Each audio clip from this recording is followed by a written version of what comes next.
جانشین سید ابرار کی باتیں کریں، جانشین سید ابرار کی باتیں کریں، مصطفیٰ کے پہلے پہلے پیار کی باتیں کریں، جن کی نظروں میں ہمیشہ جلوائے جانا رہا، جن کی نظروں میں ہمیشہ جلوائے جانا رہا، عاشقوں کے قافلہ سالار کی باتیں کریں۔ نام عبداللہ، کنیت ابو بکر اور لقب صدیق۔ حضرت ابو بکر صدیق رضی اللہ تعالیٰ عنہ بنی نوع انسان میں سے ان چند برگزیدہ اور خوش نصیب ترین افراد میں سے تھے جنہیں نہ صرف خیر البشر، سید الاولین و آخرین، خاتم الانبیاء و مرسلین حضرت محمد صلی اللہ علیہ وآلہ وسلم کی زیارت و خدمت سے کسب فیض اور دین حق سیکھنے کا موقع نصیب ہوا، بلکہ آپ ان 10 خوش نصیب افراد میں بھی شامل تھے جنہیں رسول اللہ صلی اللہ علیہ وآلہ وسلم نے دنیا ہی میں جنت کی خوشخبری سنا دی۔ امیر المومنی ہیں آپ، امام المسلمین ہیں آپ، امیر المومنی ہیں آپ، امام المسلمین ہیں آپ، نبی نے جنتی جن کو کہا صدیق اکبر ہیں۔ حاضرین محفل، اگر ہم صدیق اکبر کی زندگی پر نظر ڈالیں تو آپ رضی اللہ تعالیٰ عنہ کی زندگی عشق رسول کا مرقع نظر آتی ہے۔ ہجرت مدینہ کے اس یادگار سفر میں حضرت ابو بکر صدیق نے جس طرح رحمت للعالمین کی خدمت و پاسبانی کا فریضہ سر انجام دیا، یقیناً وہ تاریخ اسلام کا ایک ناقابل فراموش باب ہے۔ شب ہجرت میں تھا جو ہم سفر محبوب داور کا، شب ہجرت میں تھا جو ہم سفر محبوب داور کا، وہی وارث بنا سرکار کے محراب و منبر کا، وہی وارث بنا سرکار کے محراب و منبر کا۔ حضرت ابو بکر صدیق رضی اللہ تعالیٰ عنہ کے عشق رسول صلی اللہ علیہ وآلہ وسلم کی سب سے روشن مثال غار حرا کا وہ واقعہ ہے کہ جب آپ صلی اللہ علیہ وآلہ وسلم کے آرام و سکون کی خاطر حضرت ابو بکر صدیق نے اپنے پاؤں کو ایک سانپ سے دسواتے رہے، پر آپ کے آرام میں خلل نہیں آنے دیا۔ جو یار غار محبوب خدا صدیق اکبر ہیں، جو یار غار محبوب خدا صدیق اکبر ہیں، وہی یار مزار مصطفیٰ صدیق اکبر ہیں۔ ایک مرتبہ صحابہ کرام حضور اکرم صلی اللہ علیہ وآلہ وسلم کی خدمت اقدس میں حاضر ہوئے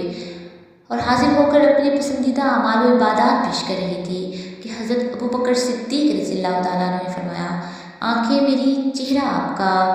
مال میرا، حکم آپ کا، بیٹی میری، حرم آپ کا، اور خوش نصیبی دیکھیے کہ اللہ تعالیٰ نے آپ کی تینوں خواہشات کو پورا فرمایا۔ سفر ہجرت میں غار ثور میں حضور صلی اللہ علیہ وآلہ وسلم کا سر مبارک اپنی گود میں رکھ کر آپ صلی اللہ علیہ وآلہ وسلم کے چہرے مبارک کا دیدار کرتے رہے۔ غزوہ تبوک کے موقع پر اپنے گھر کا سامان حضور اقدس صلی اللہ علیہ وآلہ وسلم کی خدمت میں پیش کر کے اپنی دوسری خواہش کو مکمل کیا، اور تیسری خواہش حضرت عائشہ صدیقہ رضی اللہ تعالیٰ عنہ کا آپ صلی اللہ علیہ وآلہ وسلم کی زوجیت میں آنا۔ حاضرین محفل، وفا، اثار، جانساری اور عشق کا اگر کوئی مادی وجود ہوتا تو یقیناً صدیق اکبر کی شکل میں ہوتا۔ یقیناً منبع خوف خدا صدیق اکبر ہیں، یقیناً منبع خوف خدا صدیق اکبر ہیں، حقیقی عاشق خیر الورا صدیق اکبر ہیں، حقیقی عاشق خیر الورا صدیق اکبر ہیں۔ حضرت ابو بکر صدیق رضی اللہ تعالیٰ عنہ کی محبوب خدا صلی اللہ علیہ وآلہ وسلم سے عشق و محبت یک طرفہ نہ تھی، بلکہ خاتم النبیین بھی آپ رضی اللہ تعالیٰ عنہ سے خاص لگاؤ رکھتے تھے۔ ایک موقع پر آپ صلی اللہ علیہ وآلہ وسلم نے ارشاد فرمایا، ترجمہ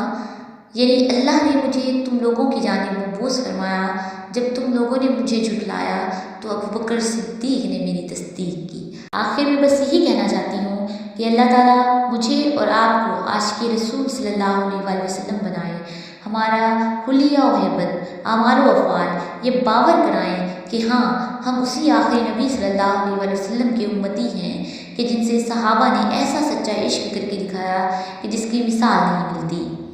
وہ پہلا مددگار، پہلا صحابی، نبی نے جسے ہر قدم پر دعا دی، وہ افضل بشر بعد از انبیاء ہے،